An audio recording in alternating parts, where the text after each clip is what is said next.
കട്ടൻ ടോക്സിന്റെ ഒരു സന്തോഷം എന്ന് പറയുന്നത് ഇതിന്റെ വീഡിയോസ് കാണുന്ന പലരും എന്നെ കോൺടാക്ട് ചെയ്യാറുണ്ട് വാട്സാപ്പിൽ. നമുക്ക് ചില ഇൻഫർമേഷൻസ് ഷെയർ ചെയ്യാനായിട്ട് പറ്റും, ആളുകൾക്ക് പ്രവാസികൾക്ക് ഹെൽപ്ഫുൾ ആയിട്ടുള്ളത്. അങ്ങനെ കോൺടാക്ട് ചെയ്ത ഒരാളാണ് ഷിഹാബ് റഹ്മാൻ, ഓസ്ട്രേലിയയിൽ നിന്ന്. ഇദ്ദേഹം 15 വർഷം കുവൈറ്റിൽ ടീച്ചറായിട്ട് വർക്ക് ചെയ്യായിരുന്നു. അങ്ങനെയാണ് ഓസ്ട്രേലിയയിലുള്ള ടീച്ചിങ് സ്കോപ്പിനെ കുറിച്ച് മനസ്സിലാക്കുകയും പിന്നീട് അങ്ങോട്ട് മാറി ഇപ്പം ഓസ്ട്രേലിയയിലാണ് ടീച്ചിങ് പ്രൊഫഷനിൽ വർക്ക് ചെയ്തുകൊണ്ടിരിക്കുന്നത്. ഇദ്ദേഹം പറഞ്ഞത് ഒരുപാട് കാര്യങ്ങൾ ഷെയർ ചെയ്യാനായിട്ട് പറ്റും അവിടെയുള്ള സ്കോപ്പിനെ കുറിച്ച്. പിന്നെ അവിടെ ടീച്ചിങ് പ്രൊഫഷനിലേക്ക് എത്താനായിട്ട് 2-3 വഴികളുണ്ട്, അത് പറഞ്ഞു തരാമെന്ന് പറഞ്ഞു. പിന്നെ സാലറി, അവിടെ ടീച്ചിങ്ങിൽ വരുന്ന ചലഞ്ചസും അതുപോലെ തന്നെ അതിന്റെ പ്ലസും മൈനസും ഒക്കെ നമുക്ക് ഷെയർ ചെയ്യുന്നുണ്ട് ഓൺലൈനായിട്ട് ഓസ്ട്രേലിയയിൽ നിന്ന് ഷിഹാബ്.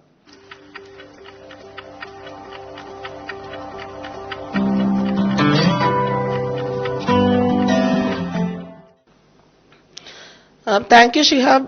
ഇങ്ങനെ ഒരു നിർദ്ദേശം എന്ന് വെച്ചാൽ ഓസ്ട്രേലിയയിലെ ടീച്ചേഴ്സിനുള്ള സ്കോപ്പും ചാലഞ്ചസും ഒക്കെ പറഞ്ഞു തരാനായിട്ട് കട്ടൻ ടോക്സ് കണ്ടിട്ട് എന്നെ ഇങ്ങോട്ട് അപ്രോച്ച് ചെയ്തതിന് വളരെയധികം സന്തോഷം. കാരണം ഒരുപാട് പേർക്ക് ഹെൽപ്ഫുൾ ആയിരിക്കും ഈ ഒരു ടോക്ക്, ഇങ്ങനെ ഒരു ഓപ്പർച്യൂണിറ്റിയെ പറ്റിയിട്ട്. Thank you Rekha for having me in your channel. Thanks a lot. അപ്പൊ നമ്മള് സംസാരിച്ചു വന്നപ്പോ മനസ്സിലായത് കുവൈറ്റിലായിരുന്നു അല്ലേ 15 വർഷം. എന്ത് പ്രൊഫഷനിലായിരുന്നു? ഞാൻ കുവൈറ്റിൽ എത്തുന്നത് 2004 അപ്പോ കുവൈറ്റിലെത്തി ആദ്യത്തെ വർഷങ്ങളിൽ ഞാൻ എഡ്യൂക്കേഷൻ ഫീൽഡിലല്ലായിരുന്നു വർക്ക് ചെയ്തിരുന്നത്. നമുക്ക് തുടക്കം അങ്ങനെ കിട്ടാത്തത് കൊണ്ട് 2-3 വർഷം മറ്റുള്ള ഏരിയാസിൽ വർക്ക് ചെയ്തു. അതിനുശേഷം എനിക്കിഷ്ടപ്പെട്ട ഫീൽഡ് എഡ്യൂക്കേഷൻ തന്നെ ആയതുകൊണ്ട് അതിനുവേണ്ടി ട്രൈ ചെയ്ത് 2008 കൂടി എഡ്യൂക്കേഷൻ ഫീൽഡിൽ ഞാൻ എൻട്രി ചെയ്യാണ് ഉണ്ടായത്.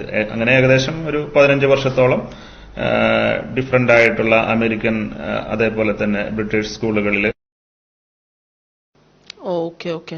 അത് കഴിഞ്ഞിട്ട് ഇങ്ങനെ ഒരു ഓപ്പർച്യൂണിറ്റിയെ കുറിച്ച് മനസ്സിലാക്കുന്നത് എങ്ങനെയാ, ഓസ്ട്രേലിയയിലുള്ള ചാൻസസിനെ പറ്റിയിട്ട്? അപ്പോ ഞാൻ പറഞ്ഞതുപോലെ ഏകദേശം 15 വർഷത്തോളം നമ്മൾ ആ ഒരു ഫീൽഡിൽ വർക്ക് ചെയ്തപ്പോ പിന്നെ നമ്മളൊരു നെക്സ്റ്റ് ലെവൽ,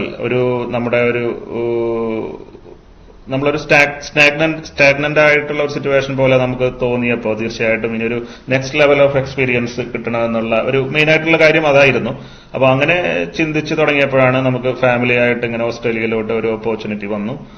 അപ്പോ അവിടെ നിന്നുകൊണ്ട് തന്നെ സ്കൂളിൽ ഇന്റർവ്യൂ അറ്റൻഡ് ചെയ്തു.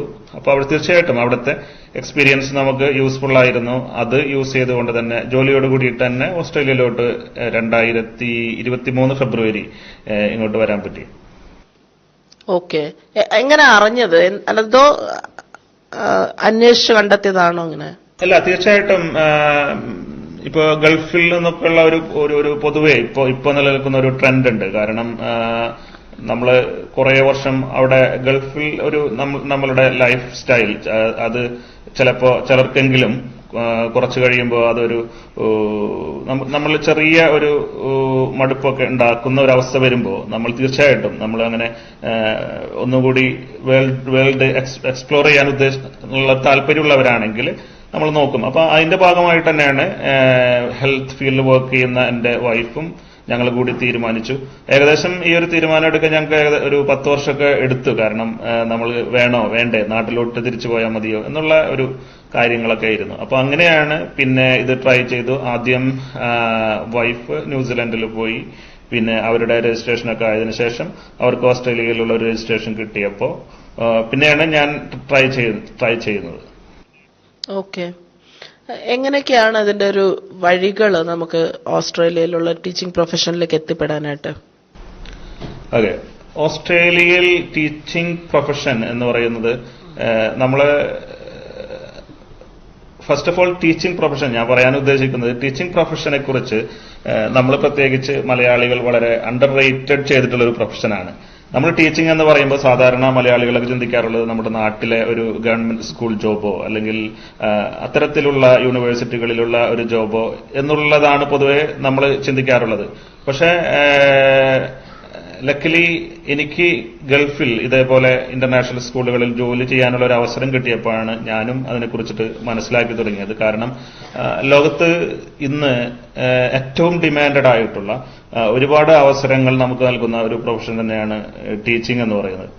അപ്പോൾ നമ്മള് അതിന്റെ ഭാഗമായിട്ട് നമ്മൾ നോക്കുമ്പോൾ അങ്ങനെയാണ് ഓസ്ട്രേലിയയിൽ ഒരു ടീച്ചർ, രജിസ്റ്റേർഡ് ടീച്ചറായിട്ട് എങ്ങനെ ജോലി ചെയ്യാമെന്നുള്ളതിനെ കുറിച്ചിട്ട് നമ്മൾ പഠിച്ചതിന്റെ ഭാഗമായിട്ടാണ് നമുക്ക് അതിന്റെ കാര്യങ്ങൾ മനസ്സിലാവുന്നത്.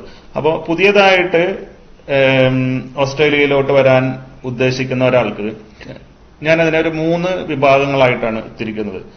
ആദ്യമായിട്ട് ഒരു ഓസ്ട്രേലിയയിലോട്ട് നാട്ടിൽ നിന്ന് ഒരു സ്റ്റുഡന്റ് വിസയിൽ വന്നുകൊണ്ട് ഇപ്പോൾ ഏതെങ്കിലും ഒരു ബാച്ചലർ ഓഫ് എഡ്യൂക്കേഷൻ 4 വർഷമുള്ള ഒരു ബാച്ചലർ എഡ്യൂക്കേഷൻ കോഴ്സോ, അതല്ലെങ്കിൽ നാട്ടിൽ നിന്ന് BEd കഴിഞ്ഞിട്ടുള്ളവര് ഒരു മാസ്റ്റർ ഓഫ് ടീച്ചിങ് 2 വർഷത്തെ post graduation master of teaching കോഴ്സോ എടുത്തുകൊണ്ട് അവർക്ക് ഇവിടെ പഠിക്കാൻ വേണ്ടി വരാവുന്നതാണ്. അങ്ങനെ പഠിക്കാൻ വേണ്ടി വരുമ്പോൾ നമ്മൾ അറിയേണ്ടത് നമ്മുടെ നാട്ടിൽ നിന്ന് കംപ്ലീറ്റ് ചെയ്യുന്ന 2 വർഷത്തെ BEd കോഴ്സ് ഇവിടെ അവർ റെക്കഗ്നൈസ് ചെയ്യുന്നില്ല എന്നുള്ളതാണ്. ഇവിടെ നമ്മൾ എഡ്യൂക്കേഷൻ ഫീൽഡിൽ നമ്മൾ വർക്ക് ചെയ്യണമെങ്കിൽ തീർച്ചയായിട്ടും 4 വർഷമെങ്കിലുമുള്ള ഒരു എഡ്യൂക്കേഷൻ കോഴ്സ് ചെയ്യണം എന്നുള്ള ഒരു നിർബന്ധമുണ്ട്. അപ്പോ അങ്ങനെ വരുമ്പോൾ നമുക്ക് 2 കാര്യങ്ങൾ ചെയ്യാം. ഒന്ന്, either we can take 4 years of bachelor of education from Australia, അതല്ലെങ്കിൽ നമ്മുടെ നാട്ടിൽ നിന്നുള്ള 2 വർഷത്തെ BEd ഒക്കെ കഴിഞ്ഞവർക്ക് ഇങ്ങോട്ടൊരു master of education, master of teaching course എടുത്തുകൊണ്ട് വന്ന് പഠിച്ചതിന് ശേഷം ആ കോഴ്സ് കഴിയുന്നതോടുകൂടി അവർക്ക് ഇവിടെ ലാൻഡ്ടൈറ്റ് എന്ന് പറയുന്ന ഒരു എക്സാം ഉണ്ട്. ലാൻഡ്ടൈറ്റ് എന്ന് പറഞ്ഞു കഴിഞ്ഞാൽ literacy and numeracy test for initial teacher education. ആ ടെസ്റ്റ് പാസ്സായതിനു ശേഷം അത് ഏകദേശം 90% ആളുകളും പാസ്സാവുന്ന ഒരു ടെസ്റ്റ് തന്നെയാണ്. ആ ടെസ്റ്റ് പാസ്സായതിനു ശേഷം IELTS കൂടി ഇംഗ്ലീഷ് ടെസ്റ്റ് കൂടി നമ്മൾ പാസ്സായി കഴിഞ്ഞു കഴിഞ്ഞാൽ തീർച്ചയായിട്ടും ഈ മേഖലയിലോട്ട് ഒരു ടീച്ചറായിട്ട് വരാം എന്നുള്ളതാണ്. ഇവിടെ പ്രത്യേകമായിട്ട് ശ്രദ്ധിക്കേണ്ട ഒരു കാര്യം, ഇതിൽ നമുക്ക് പ്രധാനമായിട്ടുള്ള ഒരു കടമ്പ എന്ന് പറയുന്നത് IELTS എക്സാം തന്നെയാണ്. അപ്പൊ IELTS എക്സാമിൽ ഒരു ടീച്ചറായിട്ട് ഇവിടെ രജിസ്ട്രേഷൻ കിട്ടണമെങ്കിൽ നമുക്ക് ലിസണിംഗ് ആൻഡ് സ്പീക്കിംഗ് ഈ 2 ഏരിയാസിലും നമുക്ക് 8 ബാൻഡ് സ്കോർ വേണം എന്നുള്ളതാണ്. ബാക്കിയുള്ള റീഡിംഗ് ആൻഡ് റൈറ്റിംഗ് അതിൽ 7ഉം പിന്നെ ഓവറോൾ 8 ബാൻഡ് സ്കോർ ഉണ്ടാവണം എന്നുള്ളതാണ്. അപ്പൊ നമ്മുടെ മുന്നിൽ എപ്പോഴും ഉണ്ടായിട്ടുള്ള വലിയൊരു കടമ്പ എന്ന് പറയുന്നത് ഇംഗ്ലീഷ് എക്സാം തന്നെയാണ് സാധാരണ മലയാളികൾക്കായിട്ട് ഉണ്ടാവാറുള്ളത്. അപ്പോൾ ഇത് ക്വാളിഫൈ ചെയ്ത് കഴിഞ്ഞു കഴിഞ്ഞാൽ അവർക്ക് ഒരു ടീച്ചറായിട്ട് രജിസ്റ്റർ ചെയ്തുകൊണ്ട് അവരുടെ അധ്യാപന മേഖലയിലോട്ട് ഇവിടെ കടക്കാൻ സാധിക്കുന്നതാണ്. അതാണ് ഒന്നാമതായിട്ട് ഒരു സ്റ്റുഡന്റ് ആയിട്ട് ഇങ്ങോട്ട് ഓസ്ട്രേലിയയിലോട്ട് വരുമ്പോൾ ചെയ്യാവുന്നത്. രണ്ടാമതായിട്ടൊരു സംശയമുള്ളത്, ഈ ഒരു മാസ്റ്റർ ഓഫ് എഡ്യൂക്കേഷൻ അവിടെ പോകണമെങ്കിൽ എങ്ങനെയൊക്കെയാണ് അതിന്റെ ചെലവുകളും? മാസ്റ്റർ ഓഫ് എഡ്യൂക്കേഷൻ നിങ്ങൾക്കറിയാം, ഓസ്ട്രേലിയയിൽ നിങ്ങൾ ഏതൊരു കോഴ്സ് എടുത്തു വരുന്നതും ഹൈലി എക്സ്പെൻസീവ് ആണ്. പക്ഷേ നമുക്കുള്ള ഒരു ഗുണം എന്ന് പറയുന്നത് നമുക്കിപ്പോൾ ഒരുപാട് എഡ്യൂക്കേഷൻ ലോൺ, കൂടുതൽ കുട്ടികളും എഡ്യൂക്കേഷൻ ലോൺ എടുത്തുകൊണ്ട് തന്നെയാണ് ഇങ്ങോട്ട് വരുന്നത്. അപ്പോൾ എഡ്യൂക്കേഷൻ ലോൺ എടുത്തുകൊണ്ട് നമ്മൾ ഏതെങ്കിലും യൂണിവേഴ്സിറ്റിയിൽ IELTS സ്കോർ ഉണ്ടായതിനു ശേഷം അപ്ലൈ ചെയ്യുമ്പോൾ നമുക്ക് അഡ്മിഷൻ ശരിയാവുന്നതാണ്. അപ്പോൾ ഏകദേശം ഞാൻ മനസ്സിലാക്കിയത് 2 വർഷത്തെ, ഇപ്പം നിങ്ങളൊരു മാസ്റ്റർ ഓഫ് ടീച്ചിങ് ആണ് എടുക്കുന്നതെങ്കിൽ ഏകദേശം നിങ്ങൾക്കൊരു 50 to 55 lakhs ഇന്ത്യൻ റുപ്പീസ് ആണ് അതിനൊരു കോഴ്സ് ഫീസ് ആയിട്ട് വരുന്നത്. പിന്നെ നമ്മൾ ഏജൻസി വഴിയൊക്കെ നമ്മൾ പഠിക്കാൻ വരുമ്പോൾ ഏജൻസികൾ നമുക്ക് പ്രത്യേകമായിട്ട് ചാർജ് ഒന്നും ചെയ്യാറില്ല. പക്ഷേ ഈ കോഴ്സ് ഫീസ് ആണ് പ്രധാനമായിട്ടും നമുക്ക് ചെലവായിട്ട് വരാറുള്ളത്. ഓക്കെ, രണ്ടാമത്തെ രീതി. ഓക്കെ, പിന്നെ രണ്ടാമതായിട്ട്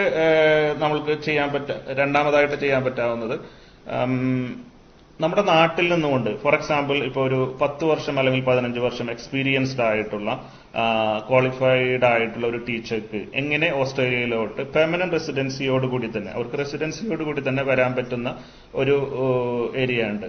അത്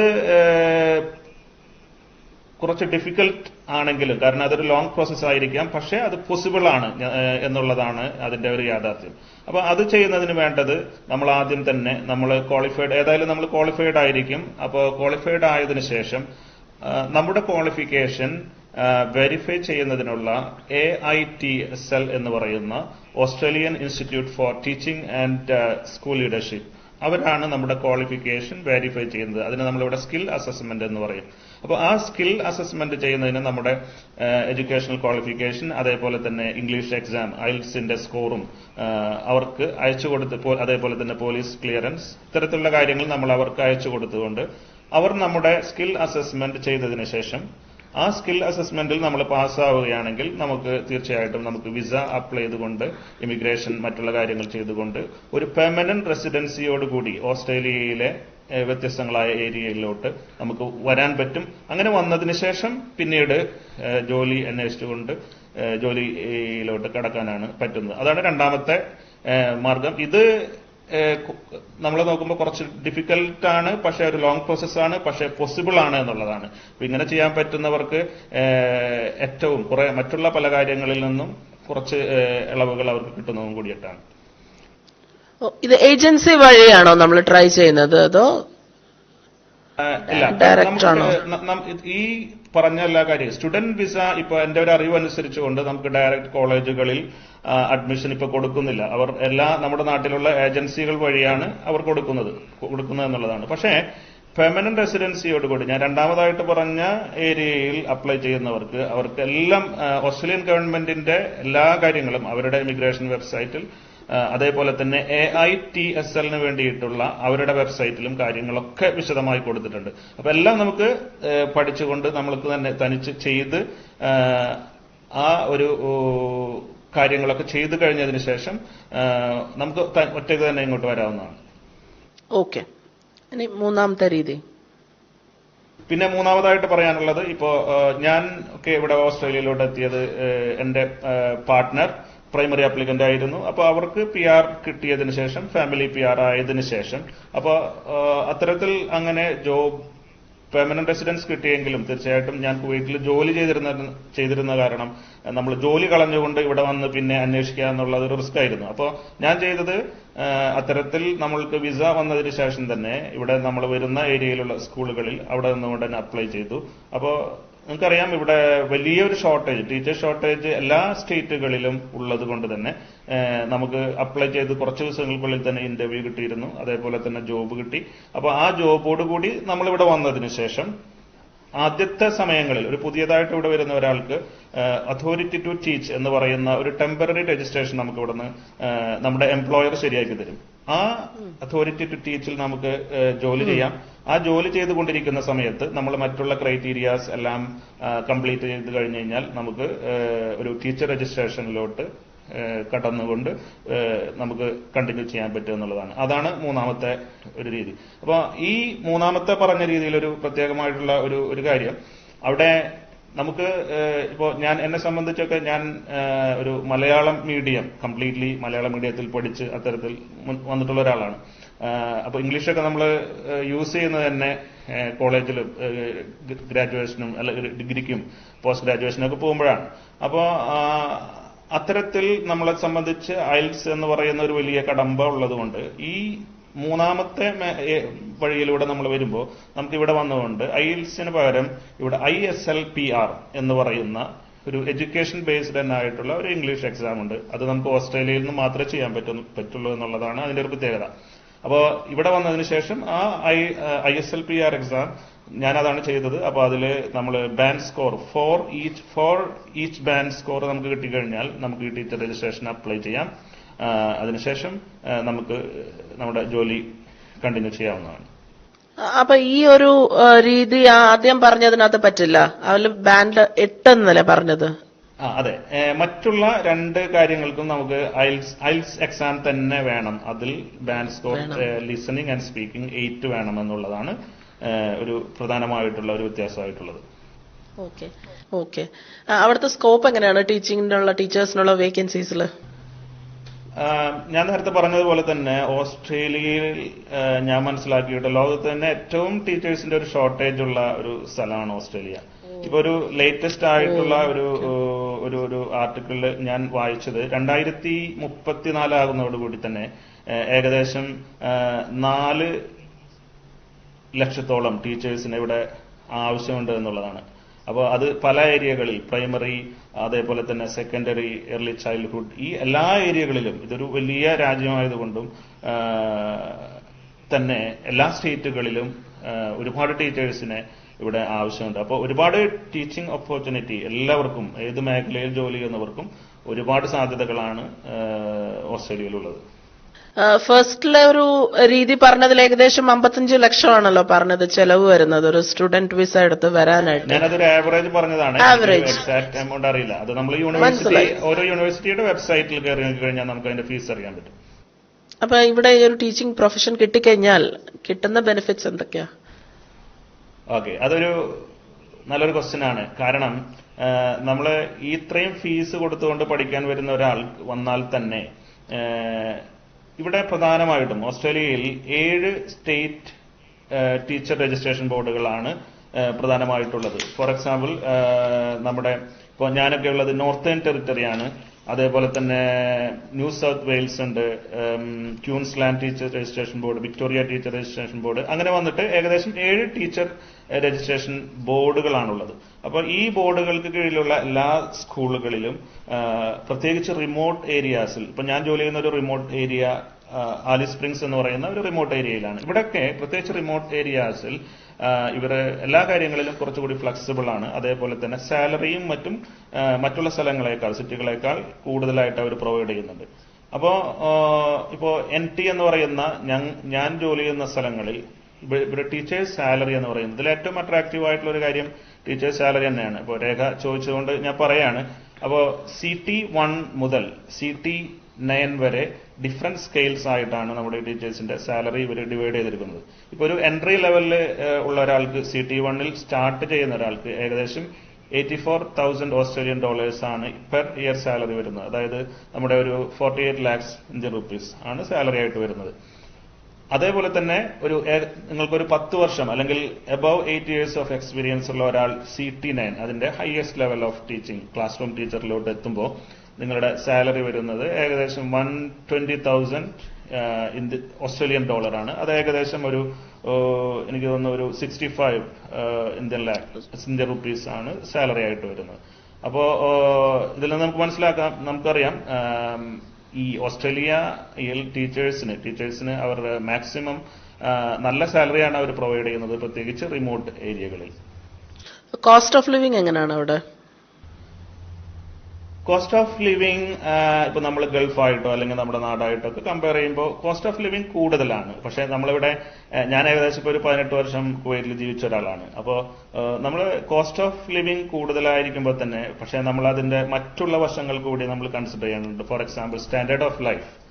നമ്മൾ കോസ്റ്റ് ഓഫ് ലിവിംഗ് നമ്മൾ ജീവിക്കാൻ വേണ്ടിയിട്ടാണ് പൈസ ചെലവാക്കുന്നത് എന്നുള്ള ഒരു സാറ്റിസ്ഫാക്ഷൻ നമുക്കുള്ളത് കൊണ്ട് തന്നെ നമ്മൾ ഹാപ്പി ആയിരിക്കും. പിന്നെ കൂടുതൽ നമ്മൾ ഈ കോസ്റ്റ് ഓഫ് ടാക്സ് നമുക്ക് ഇവിടെ ഗൾഫിലൊന്നും ഇല്ലാത്തതുപോലെ ടാക്സ് ഉണ്ട്. ഏകദേശം 25% ഓഫ് നമ്മുടെ സാലറിയിൽ നിന്ന് ടാക്സ് ഉണ്ട്. ഈ ടാക്സ് ഉണ്ടെങ്കിൽ തന്നെ അത് നമ്മൾക്ക് മറ്റുള്ള ബെനിഫിറ്റുകളിലൂടെ നമ്മൾക്ക് അത് കിട്ടുമെന്നുള്ളതാണ് മറ്റുള്ളൊരു കാര്യമായിട്ടുള്ളത്. അപ്പോ നമ്മള് പൈസ നമ്മൾക്ക് കിട്ടുന്നത് സ്പെൻഡ് ചെയ്യുമെങ്കിലും അത് നമ്മുടെ ലൈഫിനും നമ്മുടെ മറ്റുള്ള ആനുകൂല്യങ്ങളുമായിട്ട് നമുക്ക് തിരിച്ചു കിട്ടും എന്നുള്ള ഒരു മെയിൻ ആയിട്ടുള്ള ഒരു അഡ്വാൻറ്റേജ് കൂടിയിട്ട് ഇവിടെ ഉണ്ട്.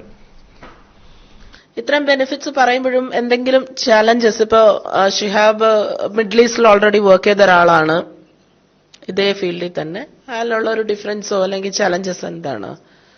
ഡെഫിനറ്റ്ലി നമ്മൾ ഏതൊരു ഏരിയയിലും വർക്ക് ചെയ്യുമ്പോഴുള്ളത് പോലെ തന്നെ അല്ലെങ്കിൽ നമ്മളൊരു പുതിയ ഒരു തീരുമാനമെടുത്ത് ഒരു പുതിയ സ്ഥലത്തോട്ട് പോകുമ്പോൾ അതൊരു ചലഞ്ച് തന്നെയാണ്. ആ ഒരു തീരുമാനം തന്നെ challenge actually start from there. അപ്പോൾ അത് നമ്മൾക്ക് സ്റ്റാർട്ട് ചെയ്ത് നമ്മുടെ കംഫർട്ട് സോണിൽ നിന്ന് നമ്മൾ പുറത്തു വന്ന് നമ്മളൊരു പുതിയ കാര്യത്തിലോട്ട് പോകുന്നു. അപ്പോൾ നമ്മൾ ഇങ്ങനെയുള്ള പ്രത്യേകിച്ച് ഓസ്ട്രേലിയയിലോട്ടൊക്കെ വരുമ്പോൾ നമ്മൾ ടീച്ചിങ്ങിൽ ഞാൻ എപ്പോഴും പറയാറുള്ളത് we have to expect unexpected things. കാരണം പ്രത്യേകിച്ച് റിമോട്ട് ഏരിയാസിലുള്ള സ്കൂളുകളിലൊക്കെ നമ്മൾ പോകുമ്പോൾ നമ്മൾ അവിടെ ഒരു മെയിൻ സ്ട്രീം സ്കൂളിന്റെ ഒരു സ്റ്റാൻഡേർഡോ അല്ലെങ്കിൽ അത്തരത്തിലുള്ള ഒരു കഴിവുള്ള കുട്ടികളായിരിക്കില്ല അവിടെ ഉണ്ടായിരിക്കുന്നത്. അവരുടെ എഡ്യൂക്കേഷണൽ ലെവലൊക്കെ വളരെ ചിലപ്പോൾ താഴ്ന്ന ലെവലായിരിക്കും. അവർക്ക് കൂടുതൽ അറ്റൻഷൻ നമ്മൾ കൊടുക്കേണ്ട വരും. നമ്മൾ ഒരുപാട് നമുക്ക് പേഷ്യൻസ് വേണ്ടവരും. നമ്മൾ അവരുമായിട്ട് ഡൗൺ ടു എർത്ത് ആയിട്ട് നമ്മൾ ആ ലെവൽ വർക്ക് ചെയ്യേണ്ടി വരും. അപ്പോ അത് നമുക്കൊരു വലിയ ചലഞ്ചാണ്. കാരണം ഞാൻ ഏകദേശം 15 വർഷത്തോളം ഒരു ഹൈ ക്ലാസ് ഇന്റർനാഷണൽ സ്കൂളുകളിലാണ് കുവൈറ്റിൽ വർക്ക് ചെയ്തിരുന്നത്. അപ്പൊ തിരിച്ച് നേരെ ഇവിടെയുള്ള ഒരു റിമോട്ട് ഇത്തരത്തിലുള്ള ഒരു സ്കൂളുകളിൽ വന്നപ്പോൾ ഞാനിവിടെ പഠിപ്പിക്കുന്നത് പ്രത്യേകിച്ച് ഇവിടുത്തെ അബോറിജിനൽസ് എന്ന് പറയുന്ന ഇവിടുത്തെ ആളുകളുടെ ഫസ്റ്റ് നേഷൻ പീപ്പിൾ എന്ന് പറയും, അവരാണ് ഇവിടുത്തെ ആദ്യത്തെ ആളുകൾ. അവരുടെ ആ കുട്ടികളെയാണ് ഇവിടെ പഠിപ്പിക്കുന്നത്. അപ്പോൾ അവർ വരുന്ന അവരുടെ ബാക്ക്ഗ്രൗണ്ട്, ഫാമിലി ബാക്ക്ഗ്രൗണ്ടും മറ്റുള്ള കാര്യങ്ങളും ഒക്കെ വളരെ ബുദ്ധിമുട്ടുള്ള ഒരു സാഹചര്യത്തിൽ നിന്നാണ് അവർ വരുന്നത്. അപ്പോൾ ആദ്യം അതിനെ നമ്മൾക്ക് അതിനെ ആക്സെപ്റ്റ് ചെയ്യാൻ മെന്റലി കുറച്ച് ബുദ്ധിമുട്ടുകൾ ഉണ്ടായിരുന്നു. പക്ഷെ വൺസ് നമ്മളവിടെ ചിന്തിക്കേണ്ടത്, ആസ് എ ടീച്ചർ ഞാൻ അവിടെ തീരുമാനിച്ച ഒരു കാര്യം, നമ്മൾ ആസ് എ ടീച്ചർ നമ്മൾ ചെയ്യേണ്ടത് ഏറ്റവും നല്ല കുട്ടികളെ പഠിപ്പിക്കുക എന്നുള്ളതല്ല ഒരു ടീച്ചർ ഉണ്ടാവേണ്ട ഒരു ചലഞ്ച്. നമ്മൾ ഏറ്റവും ആവശ്യമുള്ള, ഏറ്റവും നമ്മുടെ കെയർ, നമ്മുടെ ഹെൽപ്പ്, നമ്മുടെ സർവീസ് ആവശ്യമുള്ള താഴെ ലെവലിലുള്ള കുട്ടികൾക്കും കൂടി നമ്മളുടെ കെയർ കൊടുക്കണം എന്നുള്ള ഒരു തീരുമാനം എടുത്തപ്പോൾ തീർച്ചയായിട്ടും അത് എൻജോയ് ചെയ്ത് എനിക്ക് മുന്നോട്ട് പോകാൻ പറ്റുന്നുണ്ട്. അപ്പൊ അത് തന്നെയാണ് പ്രധാനമായിട്ടുള്ള ചലഞ്ച്. രണ്ടാമതായിട്ടുള്ള ഒരു ചലഞ്ച് എന്ന് പറയുന്നത്, നമുക്കറിയാം ഇവിടെ നമ്മൾ ഈ ഫീൽഡിൽ നമ്മൾ കണ്ടിന്യൂ ചെയ്യണമെങ്കിൽ നമ്മളൊരു കണ്ടിന്യൂസ് ലേണർ ആയിരിക്കണം എന്നുള്ളതാണ്. നമ്മൾ പഠിച്ചുകൊണ്ടേയിരിക്കണം. അതൊരു ചലഞ്ച്. അത് പക്ഷേ നമുക്കൊരു പോസിറ്റീവായിട്ട് എടുക്കാവുന്നതാണ്, കാരണം നമ്മളെപ്പോഴും അപ്ഡേറ്റ് ചെയ്തുകൊണ്ടിരിക്കും. മൂന്നാമതായിട്ട് എനിക്കുള്ള ഒരു മെയിൻ ആയിട്ടുള്ള ചലഞ്ച് ഞാൻ മുമ്പ് പറഞ്ഞതുപോലെ ഇംഗ്ലീഷ് എന്ന് പറയുന്നത് തന്നെയാണ്. ഇപ്പോൾ ഞാൻ പറഞ്ഞു, ഞാനൊരു മലയാളം മീഡിയം അല്ലെങ്കിൽ അത്തരത്തിലുള്ള ഒരു ബാക്ക്ഗ്രൗണ്ടിൽ നിന്ന് വന്നിരുന്ന ആളായതുകൊണ്ട് എപ്പോഴും എനിക്ക് ഇംഗ്ലീഷ് അപ്ഡേറ്റ് ചെയ്തുകൊണ്ടിരിക്കേണ്ടി വന്നു. അല്ലെങ്കിൽ അതിന് പഠിക്കാൻ വേണ്ടിയിട്ടോ അതിന് വേണ്ടി സംസാരിക്കും, ഇംപ്രൂവ് ചെയ്യാനുള്ള കാര്യങ്ങളുമായിട്ട് മുന്നോട്ട് പോകണം. അത് ഓൾമോസ്റ്റ് നമ്മുടെ നാട്ടിൽ നിന്ന് വരുന്ന ഏതൊരാൾക്കും അതൊരു ചലഞ്ച് തന്നെ ആയിരിക്കും. പക്ഷെ ഈ ചലഞ്ചുകളെ നമ്മൾ പോസിറ്റീവായി എടുത്ത് മുന്നോട്ട് പോയി കഴിഞ്ഞാൽ തീർച്ചയായിട്ടും നമുക്കത് ഓവർകം ചെയ്യാൻ പറ്റും. അവിടുത്തെ ടൈമിംഗ് എങ്ങനെയാണ് പഠിപ്പിക്കുന്നതിന്? അതെ, സ്കൂൾ ടൈമിംഗ്. അതെ, വർക്കിംഗ് ടൈം. സ്കൂൾ ടൈമിംഗ് ഇവിടെ നമ്മൾ രാവിലെ സ്കൂൾ സ്റ്റാർട്ട് ചെയ്യുന്നത്, സ്റ്റാഫുകൾ സ്റ്റാർട്ട് ചെയ്യുന്നത് 8 o'clock നമ്മൾ 8 o'clock സ്റ്റാർട്ട് ചെയ്ത് കഴിഞ്ഞാൽ 2:30 വരെയാണ് working time. Most of the day അങ്ങനെയാണ് വരുന്നത്. ബാക്കിയുള്ള ഏതെങ്കിലും ആഴ്ചയിൽ 1-2 ദിവസം നമുക്ക് എന്തെങ്കിലും മീറ്റിംഗ് ഒക്കെ ഉണ്ടെങ്കിൽ നമ്മളൊരു ചിലപ്പോൾ ഒരു 4 o'clock വരെ. അപ്പോൾ 7:30, അപ്പോൾ നോർമലി 7.5 or 8 hours എന്നുള്ളതാണ് ഇവിടുത്തെ ഡ്യൂട്ടി ടൈം. പിന്നെ അതില് മറ്റൊരു അഡ്വാൻറ്റേജ് എന്ന് പറയുന്നത്, അപ്പോൾ നമ്മൾ ഓൾമോസ്റ്റ് എല്ലാ കാര്യങ്ങളും നമുക്ക് നമ്മുടെ വർക്ക് പ്ലേസിൽ നിന്ന് തന്നെ നമുക്ക് കംപ്ലീറ്റ് ചെയ്തുകൊണ്ട് വരാനും, നമ്മൾ വീക്കെൻഡിൽ ഇപ്പോൾ നാട്ടിലോ അല്ലെങ്കിൽ മറ്റുള്ള സ്ഥലങ്ങളിലോ ചെയ്യുന്നത് പോലെ വീക്കെൻഡിലും ആ കാര്യങ്ങളുമായിട്ട് വീട്ടിലിരുന്നു കൊണ്ട് വർക്ക് ചെയ്യേണ്ട വരികയോ അത്തരത്തിലുള്ള കാര്യങ്ങൾ ഇവിടെ പൊതുവെ സംഭവിക്കാറില്ല. എല്ലാവരും വീക്കെൻഡും മറ്റുള്ള കാര്യങ്ങളും അവരുടെ ഫാമിലി ടൈമോ അല്ലെങ്കിൽ അവരുടെ പേഴ്സണൽ ടൈമുകളായിട്ട് നമുക്ക് സ്പെൻഡ് ചെയ്യാൻ പറ്റും എന്നുള്ളതാണ്. ഇങ്ങനെ ഒരു ആസ്പിറേഷനുള്ള പുതിയ ഓസ്ട്രേലിയയിലോട്ട് വരാൻ ആഗ്രഹിക്കുന്നവർക്ക് കൊടുക്കാനുള്ള ഒരു ഉപദേശം എന്തായിരിക്കും എക്സ്പീരിയൻസിൽ നിന്നും? അതൊരു നല്ല ക്വസ്റ്റ്യൻ ആണ്. കാരണം ഞാൻ അവരോട് എനിക്ക് പറയാനുള്ളത് എൻ്റെ ഒരു എക്സ്പീരിയൻസ് വെച്ചുകൊണ്ട്, നിങ്ങളൊരു എഡ്യൂക്കേഷണൽ പാഷനേറ്റഡ് ആയിട്ടുള്ള ഒരാളാണെങ്കിൽ നമ്മൾക്ക് നമ്മൾ വേൾഡ് എക്സ്പ്ലോർ ചെയ്യാനുള്ള ആ എഡ്യൂക്കേഷനിലൂടെ നമ്മുടെ ഈ ലോകത്തെ മനസ്സിലാക്കാനും അതേപോലെ ലോകത്തുള്ള വ്യത്യസ്തങ്ങളായിട്ടുള്ള കൾച്ചറുകളെ നമ്മൾ മനസ്സിലാക്കുന്നതിനും ഒക്കെ ഒരു ചാൻസ് ആണ്. അപ്പോൾ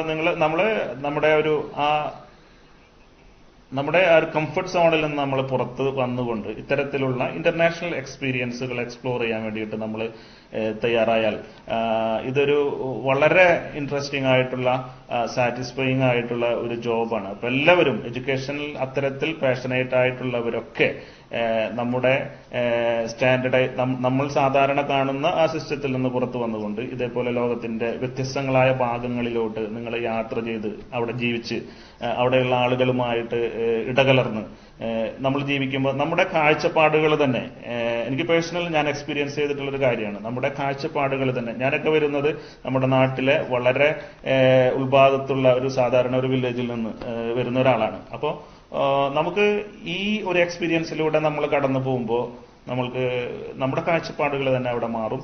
നമുക്ക് ഒരുപാട് ആളുകളായിട്ട് റിലേഷൻഷിപ്പ് ഉണ്ടായിത്തീരാൻ സാധിക്കും. അപ്പോൾ നമ്മൾ അതൊക്കെ നമ്മുടെ ജീവിതത്തിൽ നമ്മളൊരു വലിയ കാര്യങ്ങളായതുകൊണ്ട് ഈ ഒരു പ്രൊഫഷനിലൂടെ അത് നേടിയെടുത്താൽ തീർച്ചയായിട്ടും അതെല്ലാം നമുക്ക് എക്സ്പ്ലോർ ചെയ്യാൻ സാധിക്കുക എന്നുള്ളതാണ്. അതിൽ കൂടാതെ ഞാനൊരു കാര്യം കൂടിയിട്ട് ഇതിൽ സൂചിപ്പിക്കുകയാണ്. നമ്മൾ ഇത്തരത്തിൽ ഇപ്പൊ ഓസ്ട്രേലിയ അല്ലെങ്കിൽ അത്തരത്തിലുള്ള നാടുകളിൽ നിങ്ങൾക്കറിയുന്നുണ്ടാവും, ഓസ്ട്രേലിയൻ പാസ്പോർട്ട് നമ്മളിവിടെ ജോലി ചെയ്ത് ഇപ്പൊ നമുക്ക് ഇവിടെ സിറ്റിസൺഷിപ്പോ മറ്റോ ആയിക്കഴിഞ്ഞാൽ ഏകദേശം 180ഓളം രാജ്യങ്ങളിൽ നമുക്ക് വിസ ഇല്ലാതെ നമുക്ക് എൻട്രി ചെയ്യാൻ പറ്റും. അപ്പോ നമുക്ക് അത്രയും രാജ്യങ്ങളിലോട്ടുള്ള നമ്മുടെ ഒരു എൻട്രി അവിടെ ഉണ്ടാവുകയാണ്. അപ്പോൾ നമുക്കിഷ്ടമുള്ള രാജ്യങ്ങളിൽ പോയി ഇപ്പോൾ 2 വർഷം നമ്മുടെ കൂടെയൊക്കെയുള്ള പല സ്റ്റാഫുകളും, ഞാൻ ഗൾഫിലൊക്കെ ജോലി ചെയ്യുമ്പോൾ ഞാൻ കണ്ടിട്ടുണ്ട്. അപ്പോൾ അവര് 1 വർഷം ഒരു രാജ്യത്ത് ജോലി ചെയ്തു, അടുത്ത വർഷം വേറെ രാജ്യത്ത് ജോലി ചെയ്തു, അങ്ങനെ പല രാജ്യങ്ങളിലോട്ടും പല കൾച്ചറുകളിൽ ജീവിച്ചുകൊണ്ടും പല കാര്യങ്ങൾ നമ്മുടെ കരിയർ തന്നെ ഡെവലപ്പ് ചെയ്ത് മറ്റൊരു ലെവലിലോട്ട് പോകുന്നതിനുള്ള ഒരു അവസരം കൂടിയാണ് ഇന്റർനാഷണൽ ടീച്ചിങ് അല്ലെങ്കിൽ ഇത്തരത്തിലുള്ള സ്ഥലങ്ങളിൽ പോയിട്ടുള്ള ടീച്ചിങ് എന്ന് പറയുന്നത്. അപ്പോൾ തീർച്ചയായിട്ടും എല്ലാവരും അത്തരത്തിൽ പാഷനുള്ളവരൊക്കെ ആ ഒരു മേഖലയിലോട്ട് ഉയർന്ന് ചിന്തിച്ച് ജീവിതത്തിൽ അത്തരത്തിലുള്ള ഒരു എക്സ്പീരിയൻസ് കൂടി ഉണ്ടാക്കിയെടുക്കണമെന്നാണ് എനിക്ക് എല്ലാവരോടും പറയാൻ. ഈ ഓസ്ട്രേലിയൻ സിറ്റിസൺഷിപ്പ് കിട്ടുന്നതിനെ കുറിച്ച് പറഞ്ഞു, അതിന്റെ രീതികൾ എങ്ങനെ?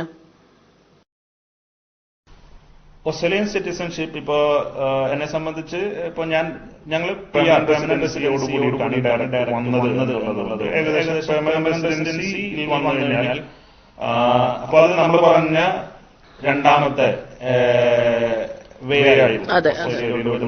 രണ്ടാമത്തെ അങ്ങനെ വരുന്നവർക്ക് 4 വർഷം അവർക്ക് സിറ്റിസൺഷിപ്പിന് വേണ്ടിയിട്ട് അപ്ലൈ ചെയ്യാൻ അവർ ഓട്ടോമാറ്റിക്കലി ക്വാളിഫൈഡ് ആവും. അങ്ങനെ ക്വാളിഫൈഡ് ആയി അവർക്ക് താല്പര്യം ഉണ്ടെങ്കിൽ അതിന് അപ്ലൈ ചെയ്തുകൊണ്ട് സിറ്റിസൺഷിപ്പ്. ഓക്കെ. ഈ ഒരു പ്രോസസ്സിൽ നേരത്തെ അറിഞ്ഞിരുന്നെങ്കിൽ ബെറ്റർ ആയേനെ എന്ന് തോന്നി എന്തെങ്കിലും ഉണ്ടായിരുന്നോ ഈ ടീച്ചിങ് പ്രൊഫഷനിലേക്ക് വരാൻ വേണ്ടി ശ്രമിക്കുന്നതിനിടയിൽ? തീർച്ചയായിട്ടും. കാരണം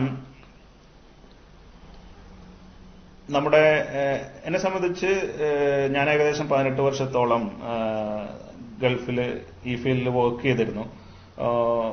ആ സമയങ്ങളിൽ കുറച്ചു മുമ്പേ ഇത്തരത്തിൽ ഇതേപോലുള്ള എക്സ്പീരിയൻസിലോട്ട് കടക്കേണ്ടതായി എന്ന് തോന്നിയിട്ടുണ്ട്. പക്ഷെ അത് കടക്കാതിരുന്നതിനുള്ളൊരു കാരണം നമ്മൾ ഇത് വേണോ വേണ്ടേ എന്നുള്ള ഇതൊരു ജീവിതത്തിലെ ഒരു വലിയ ഡിസിഷനാണ്. കാരണം നിങ്ങൾ നമ്മുടെ നാട്ടിൽ നിന്നും ഏകദേശം 14 മണിക്കൂർ 15 മണിക്കൂറൊക്കെ നമുക്ക് യാത്ര ചെയ്താലാണ് നമ്മുടെ നാട്ടിലോട്ടൊക്കെ എത്താൻ സാധിക്കുന്നത്. അപ്പൊ അത് തന്നെ എന്നെ സംബന്ധിച്ച് ഞാൻ ഫാമിലി അതേപോലെ നമ്മുടെ വീട് നാട് ഇതൊക്കെ ആയിട്ട് ഇപ്പോഴും കണക്ട് ചെയ്തിരിക്കുന്ന ഒരാളാണ്. അതെപ്പോഴും കീപ്പ് ചെയ്യുന്ന ഒരാളുമാണ്. ഗൾഫിൽ നിന്ന് പോകുന്നത് പോലെ തന്നെ ഇവിടെ നിന്നും ആ ഒരു കണക്ഷൻ യാത്രയൊക്കെ ഉള്ള ഒരാളാണ്. അപ്പൊ അത് എന്നെ സംബന്ധിച്ചൊരു വലിയ ചലഞ്ചിങ് ആയതുള്ളത് കൊണ്ട് ഞങ്ങൾക്ക് ആ ഒരു ഡിസിഷൻ എടുക്കാൻ ഒരു 10 വർഷം എടുത്തു എന്നുള്ളതാണ് സത്യം. അപ്പൊ ആ ഒരു 10 വർഷം ലേറ്റ് ആയോ എന്നുള്ള ഒരു ചിന്ത ഉണ്ടായിരുന്നു. പക്ഷെ എനിവേ ഇറ്റ് ഹാപ്പൻ. അതുകൊണ്ട് ഇപ്പൊ ഹാപ്പിയാണ്. അവിടെ മലയാളികൾ എങ്ങനെയുണ്ട് ചുറ്റുവട്ടത്തൊക്കെ, ആ ജോലി ചെയ്യുന്ന സ്ഥലത്തൊക്കെ? അതൊരു നല്ല ക്വസ്റ്റ്യനാണ്. നമ്മളിൽ പലരും ചിന്തിക്കാറുണ്ട് നമ്മൾ ഇത്തരത്തിലുള്ള സ്ഥലങ്ങളിൽ പോയി കഴിഞ്ഞാൽ നമ്മൾ ഒറ്റപ്പെടുന്ന ഒരു അവസ്ഥ ഉണ്ടാവുക എന്നുള്ളത്. പക്ഷെ ഇന്ന് നമ്മൾ മനസ്സിലാക്കേണ്ടത്, ഇപ്പോ ഫോർ എക്സാമ്പിൾ ഞാൻ ജീവിക്കുന്ന സ്ഥലം ആലിസ് സ്പ്രിങ്സ് എന്ന് പറയുന്നത് ഒരു ചെറിയ ഓസ്ട്രേലിയയിലെ മെൽബൺ എന്ന് പറയുന്ന പ്രധാന മെൽബൺ സിറ്റിയിൽ നിന്നും 2 മണിക്കൂറോളം ഫ്ലൈറ്റിൽ തന്നെ യാത്ര ചെയ്ത് എത്തിപ്പെടുന്ന ഒരു സ്ഥലമാണ്, റിമോട്ട് ഏരിയ ആണ് ആലിസ് സ്പ്രിങ്സ്. അപ്പൊ ആ സ്ഥലത്ത് തന്നെ ഇന്ന് ഇവിടെ ഒരു വലിയ മലയാളി അസോസിയേഷൻ ഉണ്ട്. ഏകദേശം 250ഓളം മലയാളി ഫാമിലികൾ തന്നെ ഒരു ചെറിയ സ്ഥലത്ത് താമസിച്ചുകൊണ്ട് എല്ലാവരും എല്ലാ ദിവസവും പരസ്പരം അങ്ങോട്ടും ഇങ്ങോട്ടും കണ്ട് വളരെ സന്തോഷത്തോടു കൂടി ഒരുപാട് ആക്ടിവിറ്റികളായിട്ട് മുന്നോട്ട് പോകുന്ന ഒരു സിറ്റുവേഷനാണുള്ളത്. അപ്പോൾ സോഷ്യൽ ലൈഫ് എന്ന് പറയുന്നത് ഇവിടെയൊക്കെ ഓസ്ട്രേലിയയിൽ ഞാൻ കണ്ടിട്ടുള്ളത് നമ്മുടെ ഗൾഫ് നാടുകളിലേക്കാളും ഇപ്പോൾ ഉള്ള നമ്മുടെ നാട്ടിലെ അവസ്ഥകളെക്കാളും, ഞാൻ നാട്ടിലൊക്കെ ചെല്ലുമ്പോൾ എനിക്ക് ചിലപ്പോൾ ഇപ്പോൾ ഐസൊലേഷനായിട്ട് തോന്നാറുണ്ട്. കാരണം ഇവിടെ നിന്നുള്ള ഈ ഒരു കണക്ഷൻ മിസ്സാവുമ്പോൾ. അപ്പോൾ അത് വളരെ സോഷ്യൽ ലൈഫ് വളരെ ആക്റ്റീവാണ്. അതിൽ താല്പര്യമുള്ളവർക്ക് തീർച്ചയായിട്ടും അത് നമ്മുടെ ജീവിതത്തിന്റെയും നമ്മുടെ കുടുംബത്തിനും കുട്ടികൾക്കൊക്കെ ആവശ്യമുള്ളത് കൊണ്ട് ഈ ഒരു പ്രൊഫഷന്റെ ഞാൻ അതും കൂടി ഒന്ന് കൂട്ടി കണക്ട് ചെയ്ത് പറയാണ്. നമ്മൾ ഈ ഒരു എഡ്യൂക്കേഷനിൽ ഉള്ള ഒരു പ്രൊഫഷന്റെ, ടീച്ചിങ് പ്രൊഫഷന്റെ ഒരു ഗുണം കൂടിയിട്ട് അതാണ്. നമുക്ക് വെക്കേഷൻ ടൈം കൂടുതലുണ്ട്, മറ്റുള്ള വീക്കെൻഡ്സ് നമുക്കുണ്ട്. അപ്പൊ ഇത്തരത്തിലുള്ള സമയങ്ങളൊക്കെ ഇതിനു വേണ്ടിയിട്ട് കൂടിയിട്ട് നമുക്ക് യൂസ് ചെയ്യാൻ പറ്റുക എന്നുള്ളതാണ്. ഇപ്പോ അതുകൊണ്ട് തന്നെ ഇപ്പൊ ഞാൻ ഇവിടെയുള്ള ഒരു മലയാളി അസോസിയേഷന്റെ സെക്രട്ടറി ആയിട്ടാണ് ഇപ്പോൾ ഉള്ളത്. അപ്പൊ നമുക്ക് അത്തരത്തിലുള്ള കാര്യങ്ങൾ, അതല്ലെങ്കിൽ മറ്റുള്ള കമ്മ്യൂണിറ്റി ആക്ടിവിറ്റീസ്, ഇതിലോട്ടൊക്കെ നമുക്ക് പങ്കെടുക്കാൻ സാധിക്കുന്ന ഈ ഒരു പ്രൊഫഷനും കൂടി ആയതുകൊണ്ടാണ്. ഷിഹാബ് നാട്ടിലെവിടെയാണ്? ഞാൻ നാട്ടില് തൃശ്ശൂർ ജില്ലയില് എടമുട്ടം എന്ന് പറയുന്ന ഒരു സ്ഥലത്ത് നിന്നാണുള്ളത്. തൃശ്ശൂർ സിറ്റിയിൽ നിന്ന് ഏകദേശം ഒരു 25 കിലോമീറ്റർ പോയി കോസ്റ്റൽ ഏരിയയിലുള്ള എടമുട്ടം എന്ന് പറയുന്ന ഒരു സ്ഥലത്ത് നിന്നാണ് വരുന്നത്. ബാക്കിൽ ബലൂൺസ് ഒക്കെ കാണുന്നുണ്ടല്ലോ, എന്തായിരുന്നു എന്തെങ്കിലും ഫംഗ്ഷൻ ഇന്നലെ ഉണ്ടായിരുന്നു? ഇവിടെ മോളുടെ ബർത്ത്ഡേ ആയിരുന്നു. അപ്പോ അതേപോലെ തന്നെ വൈഫിന്റെ ബേബി ഷവർ എന്ന് പറഞ്ഞ ഇവിടെ ഫ്രണ്ട്സ് ഒക്കെ ഒരു പരിപാടി നടത്തി. അപ്പോ അത് മാറ്റിയിട്ടില്ല. ഓക്കെ, എന്തായാലും സന്തോഷമുണ്ട് കട്ടൻ ടോക്സ് കണ്ടിട്ട് ഇതുപോലെയുള്ള ഒരു ഇൻഫർമേഷൻ ഷെയർ ചെയ്യാനായിട്ട് ഇങ്ങോട്ട് അപ്രോച്ച് ചെയ്തതിൽ.